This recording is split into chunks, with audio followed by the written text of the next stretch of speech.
pendampingan yang bisa diberikan untuk orang tua santri yang masih menunggu hasil pencarian korban. Begitupun kepada para santri yang mengalami insiden ambruknya Ponpes. Kita akan tanyakan kepada Andik Matoesi, Ketua Himpunan Psikologi Indonesia. Selamat pagi, Pak Andik. Selamat pagi semuanya. Pasti. Baik, Pak Andik, ini tentunya menjadi pukulan yang sangat berat bagi orang tua para santri yang menjadi korban. Kemarin juga saya sempat melihat ada orang tua yang histeris seperti itu ketika mendengar kabar duka dari sang anak. Apa yang seharusnya kemudian dilakukan ataupun menjadi fokus para orang tua ini, diberikan pendampingan seperti apa seharusnya, Pak Andik? Harus kita siapkan ya. Yang pertama yang jelas peristiwa-peristiwa yang tidak bisa dikendalikan dan peristiwa yang mereka tidak bisa ramalkan akan meningkatkan stres, meningkatkan tekanan bagi mereka tidak hanya pada siswa atau yang menjadi korban dan kemudian selamat, tetapi juga para saksi, mereka yang melihat kejadian itu, dan juga orang tua mahasiswa yang tentunya kan terkejut ya, karena itu peristiwa yang tiba-tiba hadir, sementara mereka tidak pernah berpikir bahwa akan terjadi kejadian tersebut. Sehingga menurut saya perlu ada kehadiran psikolog, relawan-relawan psikologi yang untuk hadir di sana untuk membantu teman-teman siswa yang menjadi korban dan kemudian selamat maupun siswa lain beserta orang tua. Kami dari HIMSI ada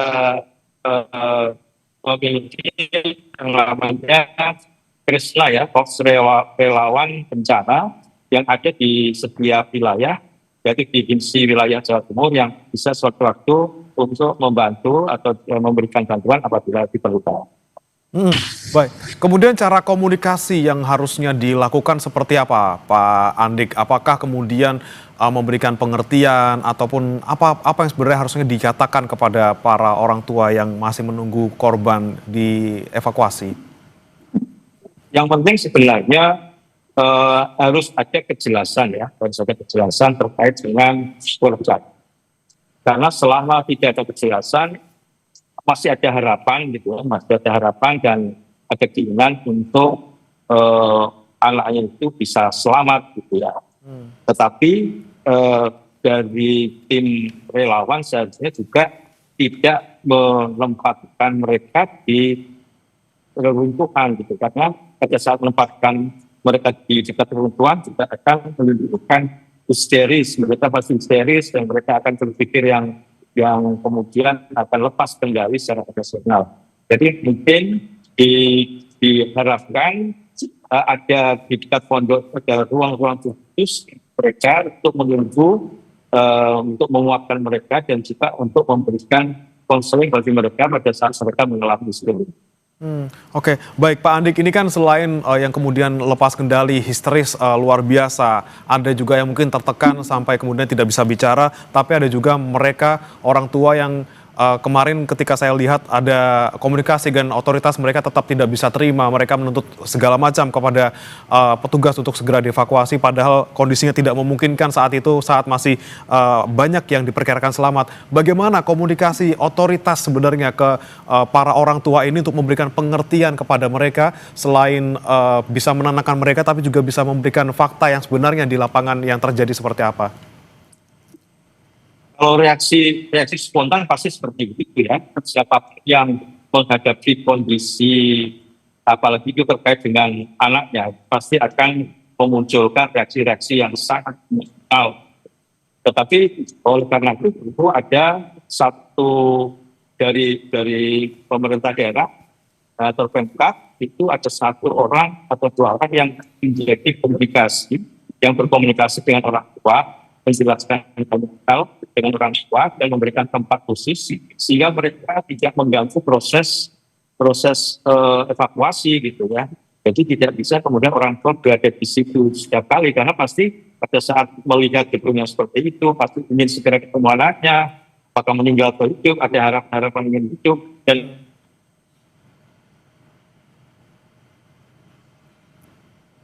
Pak Andik. ada ruang khusus di mana di situ ada informasi-informasi yang selalu diberikan kepada mereka. Oke, baik. Pak Andik, kita tahan dulu Pak Andik, kita akan dengarkan bersama ini konferensi pers dari BNPB terkait dengan ambruknya Ponpes Al-Qazi. Ya, memang kalau itu kan 7 jadinya ya, cuma datanya untuk siapa-siapanya, identitasnya belum. Ditemukan 3, Bu. 2-nya sudah masuk di sana, di rumah sakit, 1 lagi diidentifikasi gitu loh. Ibu dengan saya sama, ya masa nggak bisa hitung, berarti kan 8 gitu. Tapi kan nggak bisa saya bicara itu namanya siapa, karena saya juga belum tahu.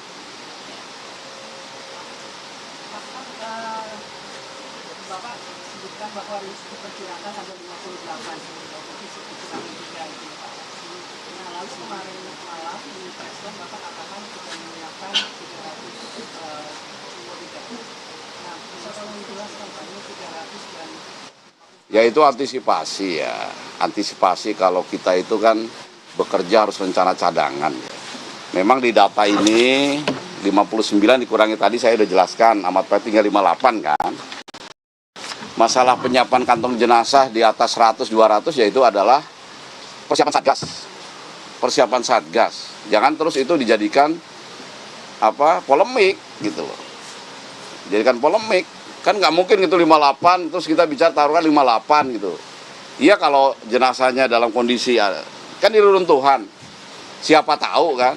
Ibu bertanya tapi jawabannya udah tahu kan. Itu hanya persiapan Satgas supaya apabila ternyata membutuhkan kantong jenazah yang lebih banyak, kita sudah siap. Itu jawabannya. kan kemarin ada 1 orang tua yang konfirmasi kalau anaknya selamat ya Pak. Itu artinya masuk ke korban tambahan sehingga menjadi 112 atau seperti apa Pak? Karena kan itu masuk di satu data pencarian berkurang kan jadi 58. Nah, apakah itu menjadi salah satu korban juga yang akhirnya ditemukan dalam kondisi selamat atau seperti apa Pak penjelasannya itu? Ya itu kan kemarin kan saya katakan mudah-mudahan 59 ini tidak seperti itu. Nah, terbukti kan 1 orang ternyata tidak ada di situ. Sekarang 58 kan. 58 ini ada daftar namanya semua. Cuma kita nyari yang 58 di luar reruntuhan ini kan nggak ngerti. Nah, taunya adalah ketika ada orang tua yang lapor gitu. Ada yang lapor. Nah ini kemarin ada yang lapor. Nah ini kejadiannya kan antara orang tua dengan si anak, ini tidak jadi satu gitu loh. Yang diwawancara di siapa itu Bapak Abdul Hanan itu kan juga begitu. Dia udah nangis-nangis di sini, udah teriak nyari-nyari. Rupanya anaknya ada di tempat lain. Nah anaknya dengan bapaknya nih nggak saling komunikasi. Ya anak-anaknya kan kecil nih Dek, bukan kayak kita. Ini anak-anak SD, SMP nih. Ya jadi bagaimana sih kita lihat anak-anak kecil itu? Jadi nggak bisa lah terlalu terus disalahkan begitu, nggak bisa. Nah, jadi yang kita catat itu, jadi masih 103 selamat, 108 meninggal, 5 yang sudah terdata kan. Kalau mau dibuat sekarang tambah 3 ya jenazah boleh. Ya, masuk yang selamat, ya masuk yang selamat. Nah sekarang yang 58 berarti kurangi 3 kan. Nanti 58 silakan diakses siapa nama-namanya ini. Nah 58 di antara 58 ada yang 3 ini. Yang 3 ini siapa-siapa kita belum tahu. Tunggu hasil identifikasi dari petugas yang betul-betul kompeten di dalam hal itu. Ini saya segera ajukan aja, saya sampaikan supaya rekan-rekan media sempat update gitu loh. Jangan di luaran, dari mulai kemarin alat berat masuk, sampai sekarang tidak ditemukan, kan jangan sampai begitu. Jadi memang ditemukan. Nah kalau sekarang nanti setelah ini dapat 2, 3, ada lagi, saya katakan ada potensi akan ditemukan lagi dalam waktu dekat. Berarti setelah ini akan dapat lagi terus. Karena sudah sampai di titik kemungkinan disitulah korban yang masih tertimbun. Kalau kemarin kan atasnya dulu diambil. Oke? Ya, saya nggak tahu sektor-sektornya ya. Nanti silakan tanya ke Dirut Basarnas yang memimpin langsung operasi di situ, ya.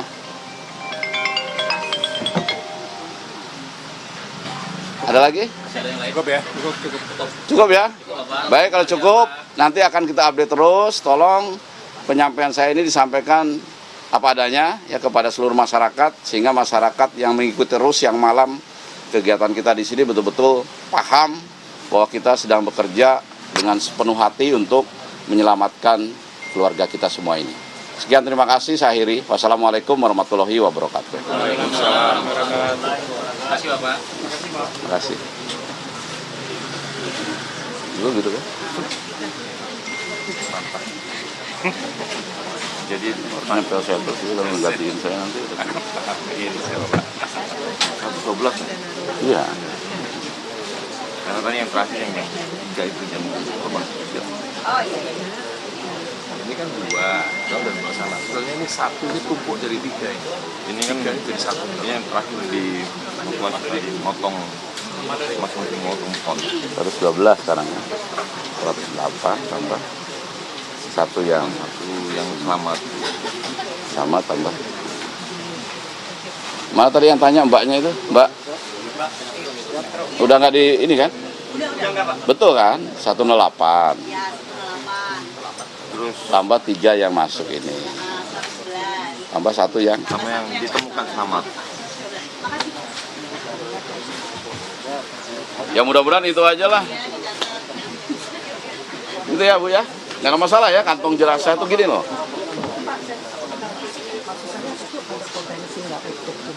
Ya kalau gitu kan pasti. Nah, kalau gitu Iya, kan maksud saya 300 itu juga antisipasi. gitu kan. Tapi kan saya nggak boleh ngomong gitu, masa Iya. tidak utuh. Itu nanti stres semua. Ya, artinya ya itulah. Iya. Maaf, saya kan baru datang ya Pak ya. Jadi yang sekarang kan tadi Bapak bilang mudah-mudahan ada potensi untuk menemukan wilayahnya karena sudah masuk ke titik korban. Itu kalau di bangunan itu mereka itu di tengah bangunan. Iya. Titiknya ini tengah Di bangunan. bawah kan 4 lantai. Iya, tapi bagian tengah bukan pinggir Iya. gitu kan. Hanya ini apa di tengah bangunan, di pinggir bangunan ini yang kalinya. Pak, itu diperkirakan berapa lama Pak? Pak ini kan tadi Masa Secepat mungkin. pembongkaran? Dari kemarin sampai sekarang itu ada hari ini. tidak bisa menemukan titik korban. Kalau sekarang mungkin bisa dapat, bisa 3 hari ya. Titik korban. Nah, itu di Ya, saudara, baru saja tadi kita simak bersama pernyataan dari Kepala BNPB Suharyanto terkait dengan perkembangan terkini pencarian korban ambruknya Ponpes Al-Qausini. Disampaikan tadi untuk hari ini sementara yang sudah berhasil dievakuasi sebanyak 3 jenazah. Namun dari 3 jenazah tersebut belum seluruhnya teridentifikasi sehingga belum bisa dipastikan apakah 3 korban ini masuk dalam daftar 58 nama orang yang sebelumnya dirilis di lapangan seperti itu. Namun yang bisa dipastikan saudara, ada 5 korban yang dipastikan tewas dan sudah teridentifikasi, ditambah dengan 3 korban tewas sehingga total ada 8 korban tewas. Namun 3 orang yang baru ditemukan ini saudara masih menunggu identifikasi untuk memastikan identitasnya. Sementara terkait dengan korban secara keseluruhan ada 103, masih sama seperti data sebelumnya. Ini termasuk yang sudah selamat, kemudian yang masih dirawat di rumah sakit dan juga termasuk korban yang meninggal dunia. Dan tadi disampaikan juga oleh Kepala BNPB, saudara, bahwa saat ini tim gabungan sudah bisa mencapai titik yang diperkirakan terdapat korban yang masih tertimbun, sehingga diperkirakan juga hari ini akan bisa dievakuasi lebih banyak lagi jenazah korban ambruknya Ponpes Al-Qausini. Dan saudara, kita akan kembali lanjutkan perbincangan kami bersama dengan Andik Matulesi, Ketua Himpunan Psikologi Indonesia. Pak Andik, kembali kita bahas terkait dengan kondisi psikologi. Ini tidak hanya orang tua, tapi juga ada korban yang selamat di sana, masih dirawat di rumah sakit. Bahkan ada yang terpaksa harus diamputasi di lokasi kejadian untuk menyelamatkan nyawanya. Seperti apa kemudian kondisi mental para korban selamat ini dan bagaimana cara menanganinya? Ya, mereka-mereka yang jadi korban dan selamat itu pasti akan mengalami yang namanya post traumatic stress disorder ya. gangguan stres karena dampak dari kejadian bencana yang dihadapi. Jadi memang perlu ada pendampingan psikologis bagi mereka secara personal agar mereka mampu menerima kondisi mereka dan juga bisa menurunkan tensi trauma yang mereka dapatkan. Namun juga perlu juga kepada para orang tua itu juga perlu pendampingan ya, terutama sekali nanti ada cocokan postmortem itu juga perlu ada pendampingan. Mereka-mereka yang anaknya masuk rumah sakit dan kemudian akan dioperasi dan sebagainya itu juga perlu ada pendampingan. Jadi memang kalau bisa memang ada sebuah koordinasi antara organisasi profesi ya, psikologi, kemudian rekan-rekan relawan dan juga dari rumah sakit untuk menyelesaikan atau memberikan pendampingan psikologis secara intensif kepada mereka. Karena kalau itu tidak dilakukan, maka akan menimbulkan trauma yang berkepanjangan. Jadi memang harus ada tempat yang khusus, sekali lagi, harus ada tempat yang khusus bagi orang tua untuk mendapatkan pendampingan psikologis, baik bagi orang tua yang anaknya belum ditemukan maupun orang tua yang anaknya masuk rumah sakit tapi harus dioperasi gitu ya, saya harus mengalami disabilitas. Kemudian juga anak siswa-siswa lain yang sebenarnya mereka melihat proses itu dan selamat gitu. Itu pun sebenarnya juga akan mengalami PTSD gitu ya, post traumatic stress disorder, yang juga harus mendapatkan penanganan psikologi juga. Jadi memang ini sebuah bencana yang korbannya banyak sehingga memerlukan yang dampaknya juga besar sehingga memerlukan pendampingan psikologis yang serius dari tidak hanya di pemerintah kabupaten juga di pemerintah pusat. Oke, baik. Tapi kalau secara teori Pak Andik terkait trauma yang dialami pasca bencana seperti itu, mungkin ada beberapa kasus khusus yang memang tergantung orangnya gitu ya, ada yang memang sangat trauma gitu, ada yang kemudian netral saja. Secara normal sebenarnya kalau seorang yang menjadi korban ataupun keluarga menjadi korban, berapa lama butuh waktu untuk bisa sembuh?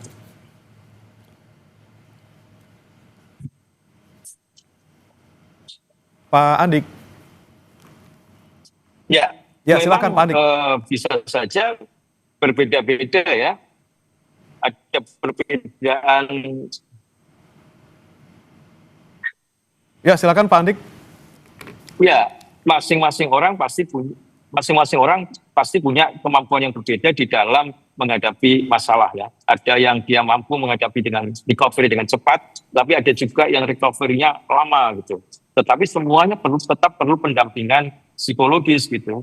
Minimal ada tempat untuk bercerita, tempat untuk mengeluarkan unek-uneknya, tempat untuk memberikan deskripsi tentang kondisi psikologis real pada saat ini, dan juga yang paling penting adalah memberikan dukungan bahwa mereka akan mampu menghadapi persoalan ini dan tidak memberikan dampak pada kedepannya nanti. Oke, kalau kita lihat dari umur misalnya Pak Andik, untuk terutama para santri yang menjadi korban ini kan ada yang sudah menginjak usia dewasa 17 tahun, ada yang masih di bawah umur. Kemudian resiko trauma yang lebih besar ini justru yang usianya lebih muda atau lebih dewasa, atau kita tidak bisa pastikan dari umur, tergantung masing-masing individu? Secara teoritis sih sebenarnya mereka yang di bawah umur itu akan memberikan dampak yang lebih luas karena mereka itu sulit untuk mengungkapkan pandangan-pandangannya.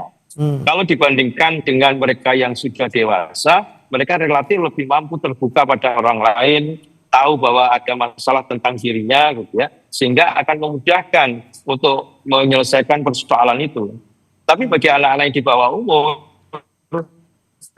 mereka seringkali agak sulit, apalagi kalau dia menghadapi trauma yang cepat gitu ya, kondisi yang memang sebenarnya dia inginkan, maka juga memerlukan waktu yang lebih banyak, pendampingan yang lebih intensif dibandingkan mereka yang sudah dewasa. Oke, baik. Kemudian Pak Andik, ini kan ada orang tua yang juga tadi santrinya selamat tidak menjadi korban. Ini tentunya orang juga akan bertanya-tanya bagaimana kemudian mengidentifikasi apakah anak saya mengalami trauma atau tidak. Tanda-tanda apa saja yang perlu diperhatikan oleh orang tua yang santrinya selamat dalam kejadian ini? Yang pasti ada perbedaan pola perilaku ya. Misalnya sebelumnya itu ceria, tidak ada DSD, yang sebelumnya dia mudah berinteraksi, mungkin ternyata dia sulit berinteraksi, atau menjauhi atau mengisolasi dirinya, ada yang tiba-tiba menangis gitu ya, ada yang kalau dia dengar suara-suara tertentu dia kemudian lari gitu. Jadi ada banyak gejala-gejala yang memang harus dideteksi secara dini gitu. Oleh karena itu saya berharap memang seluruh siswa yang menghadapi trauma ini harus dilakukan deteksi secara real gitu ya, untuk melihat kondisi psikologis masing-masing. Karena masing-masing punya kemampuan untuk merilis ya resiliensi yang berbeda, tetapi ada juga yang seringkali dia tidak mampu mengungkapkan dirinya pada satu masalah, sulit mengungkapkan dirinya, sehingga menyulitkan untuk dia untuk melakukan recovery. Oke, ini perlu identifikasi, perlu secara keseluruhan gitu ya, dievaluasi siapa saja yang kemudian mengalami trauma. Tapi kan let's say sekarang belum ada langkah itu, Pak Andik, yang bisa dilakukan orang tua di rumah untuk santri yang selamat. Kapan seharusnya mereka bisa menghubungi layanan profesional atau cukup dengan ditangani sendiri di rumah? Apa tanda-tanda yang harus menjadi paling tidak benchmarknya seperti apa untuk mencari pertolongan dari profesional? Kalau tanda-tanda perubahan perilakunya itu sangat jauh beda gitu ya. Yang sebelumnya anaknya itu mampu berkonsentrasi dengan baik, tiba-tiba sama sekali tidak bisa berkonsentrasi dengan baik. Ada yang biasanya makan dengan normal tapi kemudian tidak mau makan.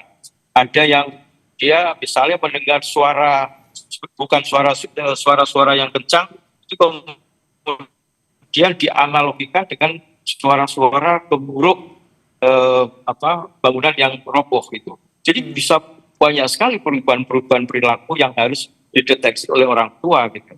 Oleh karena itu saya yakin, saya merasa perlu bahwa mereka itu kan tidak harus secara personal didekati dalam pendampingan psikologis ya. Bisa juga secara komunal, secara kolektif dikumpulkan untuk mereka mampu untuk mengungkapkan dirinya dalam apakah masih ada problem-problem yang terjadi pada mereka.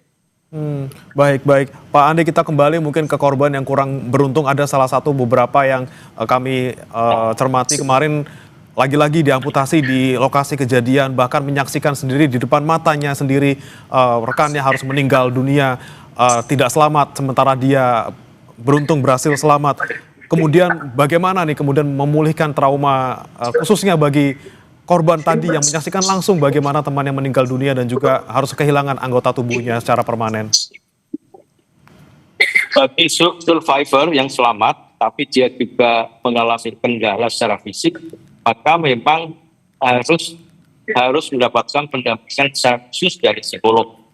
Dan itu harus day by day, gitu. Tidak bisa hanya sekali saja ketemu, tetapi harus ada tanggung jawab dari pemerintah kabupaten, pemerintah pusat untuk memberikan kesempatan pada mereka untuk bisa mengakses layanan psikologi secara intensif. Misalnya bertemu dengan psikolog secara intensif, terutama untuk awal-awal ini harus setiap hari dilakukan pertemuan ya. Nanti kalau sudah mulai ada perubahan yang lebih baik, maka baru kemudian bisa 2 minggu sekali atau 3 minggu sekali gitu. Tapi untuk awal-awal ini pasti harus ada pendampingan psikologis yang intensif, pendampingan dari psikolog yang intensif bagi mereka yang survivor yang melihat kondisi langsung temannya meninggal dan juga dia mengalami mengalami masalah-masalah yang misalnya kakinya terpotong atau tangannya yang kemudian harus diamputasi dan sebagainya. Oke, baik Pak Andik, yang kita cermati lagi-lagi ini ke santri yang masih selamat, tentunya kedepannya mereka juga tetap harus melanjutkan pendidikannya. Mungkin ketika mereka sudah secara mental sembuh gitu ya, sudah bisa melupakan paling tidak kejadian di pesantren ini. Tapi ketika mereka harus bersekolah lagi di sekolah yang sama, di lokasi yang sama, kemungkinan mungkin akan mereka mengingat lagi trauma tersebut. Apa yang seharusnya dilakukan? Apakah mereka harus pindah sekolah atau seperti apa yang harusnya dilakukan, Pak Andik?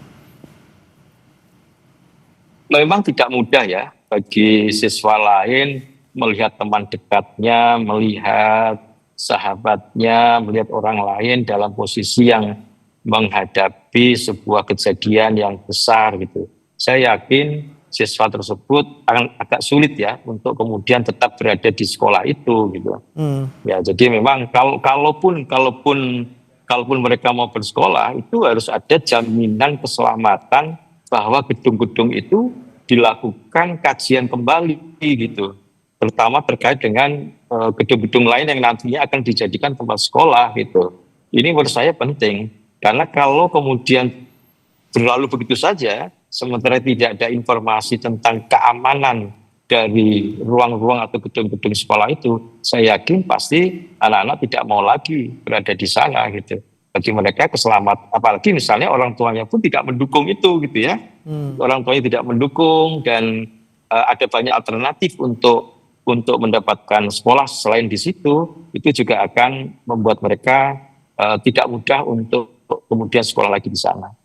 Baik, Pak Andik, kalau kita perhatikan beberapa hari terakhir ini memang keluarga para korban yang masih tertimbun ini kan dikumpulkan di satu tempat yang mungkin tidak jauh dari lokasi seperti itu. Ada yang kemudian lagi-lagi saya sampaikan sangat-sangat histeris, ada yang bisa tenang, ada yang sampai tidak bisa berkata apa-apa. Ketika misalnya mereka yang secara emosi terlihat stabil, tapi di sampingnya ternyata ada yang kemudian histeris, ini apakah mungkin bisa mempengaruhi juga mental ataupun psikologi dari orang tua lain yang tadinya tenang bisa menjadi histeris ataupun semakin tertekan, seperti itu Pak?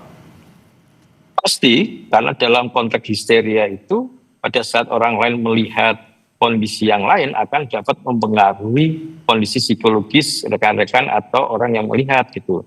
Jadi memang itu menurut saya hal yang normal ya, orang histeris kemudian orang akan teriak-teriak, orang yang ada yang pingsan, ada yang kemudian tidak bisa berkata-kata, itu pasti akan muncul itu. Tidak mungkin orang tua kemudian bisa menerima kondisi anaknya karena itu sesuatu yang tidak pernah diprediksikan, diramalkan sebelumnya. Oleh karena itu, kalau menurut saya, kalau sudah ada gejala-gejala yang sangat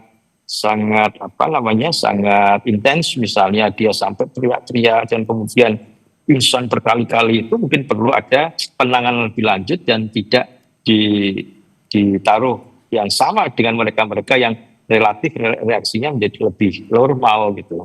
Jadi jangan sampai nanti akan kondisi yang parah itu akan memberikan dampak pada yang lain yang sebenarnya tidak banyak terkena dampak terkait itu, atau ada yang bisa menerima tapi mungkin ya nangis pasti ya. Tetapi ada juga yang gejala-gejala yang misal lebih agresif, kemudian depresif, ya harusnya memang harus ditempatkan di tempat yang berbeda, yang lebih banyak mendapatkan pendampingan eksklusif, pendampingan psikologis yang eksklusif dari para psikolog. Oke, harus dipisah ya Pak ya. Sekali lagi untuk bisa ditangani lebih serius dan juga tidak mempengaruhi mental orang tua yang lainnya. Kemudian Pak Andik, yang kami penasaran juga dalam psikologi gitu ya, apa sih yang kemudian dilakukan untuk menangani trauma? Apakah dengan mendengarkan, ataukah dengan memberikan validasi emosi, atau kita berikan pengalihan? Misalnya ada yang kalau anak-anak diberikan kegiatan mewarnai, menyanyi bersama. Seperti apa sih sebenarnya penanganan trauma yang dilakukan oleh psikolog misalnya? Ada banyak jenis ya, ada banyak jenis penanganan trauma atau pendampingan psikososial bagi mereka-mereka yang jadi korban itu. Ada yang pada level paling bawah adalah psychological first aid ya, bantuan psikologis awal gitu ya. Bagaimana kita mampu mendengarkan, agar mereka mampu cerita, agar mereka itu mampu menjelaskan perasaan-perasaannya gitu. Tapi ada juga yang pada saat mereka tidak gejalanya lebih kronis, maka perlu dilakukan konseling dan juga psikoterapi gitu, yang lebih intens, yang dengan berbagai teknik-teknik tertentu, yang teknik tersebut tergantung pada kondisinya. Semakin kondisinya lebih parah, lebih kronis, maka juga perlu ada intensivitas ya, pendampingan psikologis yang intensif dan penurunan gejala-gejala trauma yang lebih intensif. Oke, kemudian tingkatan seperti apa yang kemudian memerlukan penanganan lebih dari psikolog, misalnya membutuhkan penanganan psikiater, Pak Andik? Kalau gejala-gejalanya sudah sampai pada ketidakmampuan dia membedakan antara realitas dan bukan, misalnya ya, dia tidak lagi mampu berinteraksi secara intensif dengan orang lain, dan kemudian dia punya gejala-gejala yang parah, misalnya ada keinginan-keinginan untuk bunuh diri, ada keinginan-keinginan yang dia merasa split personality gitu ya, merasa dirinya tidak lagi menjadi diri sendiri tapi menjadi orang lain. Ya, tingkat keparahan itulah yang nanti akan bisa di refer kepada psikolog klinis atau kepada psikiater. Oke, baik Pak Andik, kita tahan sebentar Pak Andik, kami akan nanti tanyakan kembali terkait bagaimana menangani psikologi dari para korban ambruknya Ponpes Al Quds ini. Saudara, jangan beranjak, breaking news masih akan kembali usai